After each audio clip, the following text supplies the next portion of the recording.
Ubukene si itike y'umuruho. Twese duharanira impinduka mu buzima bwacu kugira ngo dukure imbere muri twe ndetse no mu buryo bufatika. Kuvuka ukennye si ikosa n'amahitamo yawe, ariko kandi gusaza umeze gutyo ubigiramo uruhare. Guhaguruka ukava iwanyu mu cyaro si ikosa. Ikosa ni uguhaguruka utazi ikikujyana. Ugannye umujyi, aho ugiye gukora iki? Ese ufitiye mugambi cy'ubuzima bwawe? Ese ujye wibaza ku hazaza hawe? Uracyafite ibyiringiro muri wowe cyangwa warabitakaje? Ese imyanzuro ufata mu buzima bwawe ihuriraho n'intege nkeya zawe zahahise?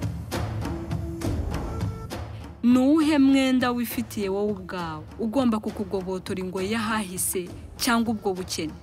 Ese uretse wowe ubwawe hari undi muntu uguhanze amaso ugutegerejeho umusaruro? Ese byagenda gute uramutse utwaye inda y'umwana uzarera wenyine? Kuba utarize amashuri menshi ngo ukomeze nk'abandi, ibyo ntibishyira iherezo ku hazaza hawe. Ngo uhore usa n'uzirikiye mu buzima bumwe kandi nabwo butari bwiza. Kwitwa umukozi wo mu rugo si byo bihindura icyo ugomba kuzaba. Kora cyane kugeza ugeze aho ushaka hagendanye n'inzozi z'ibyo wifuza, inzozi z'ibyo ubamo. Wiha agaciro, wigirire icyizere kandi wumve ko ushoboye.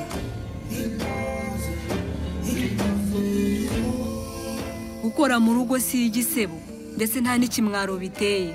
Umukozi wo mu rugo ni umukozi nk'abandi, ni umuntu nk'abandi. Twese turi abakozi kandi ntidukorera hamwe cyangwa ngo dukore umurimo umwe.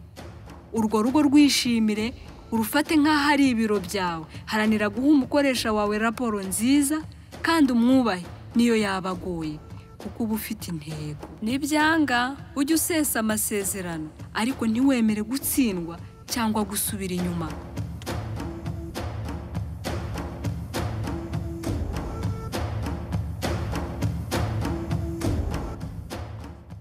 Igishoro ufite aka kanya ni ibitekerezo byawe, kuko bizavamo amahitamo nayo azakuviramo ubuzima.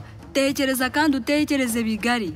Umunsi umwe ibyo bitekerezo byawe nibyo bizaba ubuzima bwawe bufatika. Wibuhe umutima woroshye ngo gushukika byiganjemo iby'inkundo bikwigarurire. Wituma umusore runaka ugusanze mu bihe bikomeye byitwaza ngo atume uhindura gahunda z'ubuzima bwawe. Umuntu ugufitiye urukundo akwifuriza icyiza kandi akagushyigikira mu cyerekezo cyawe. Rekeraho kugamburuzwa n'ibigukomereye, kuko nta kibazo cyoroshye kandi igikomeye si ukuvuga ko kidashoboka, ahubwo bisaba izindi mbaraga. Rekeraho kwigira uwo utari, ba wowe. Ugukunda azagukundira urukundo. Rekeraho gukomeza kubabazwa n'ahahise hawe. Impano iruta izindi urayifite, ni ubuzima. Rekera gucibwa intege n'abagukikije. Abantu bose baza mu buzima bwawe kubera impamvu runaka. Igira kuri izo mpamvu bakwereka ufata imyanzuro ikwiye kandi itarimo ugusubira inyuma. Intsinzi ni nk'ubutwari, ntibyizana, birakorerwa. Kora cyane kandi ushikamye. Ntugahangayikishwe n'abakomeye bagukikije ngo ugire ngo wowe ntiwakomera, ahubwo bakubera urugero rwiza rw'uko nawe wakomera.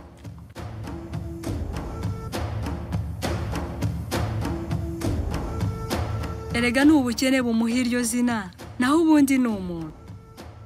Ubuzima bwa muntu wese aho ava akagera ufite aho buhuriye. Mureke dukundane umwe ku wundi, tugirire isi umumaro. Dufasha abana bose baje batugana, tuzirikana ko ubufasha atari amafaranga gusa, n'ibitekerezo byiza ari ingirakamaro. Tuba ababyeyi ba buri umwe wese, be gufata ibyemezo bayobowe n'amarangamutima yabo. Barangwe n'amahitamo meza, kuko ubuzima bugoye baba baranyuzemo. Iyo tubasonze tuba tubabereye nk'ibyambu byo gufata ibyemezo bibi, kandi ibi byemezo bibi bigira ingaruka ku buzima bwawe, imiryango bakomokamo, imiryango izabakomokaho, kandi ibyo byose iyo bigenze nabi bidindiza igihugu cyacu. Igihugu cyacu iyo kidindiye ni buri muturage wese ubudindiye. Tubeho turiho kandi tubere n'abandi ab'umumaro.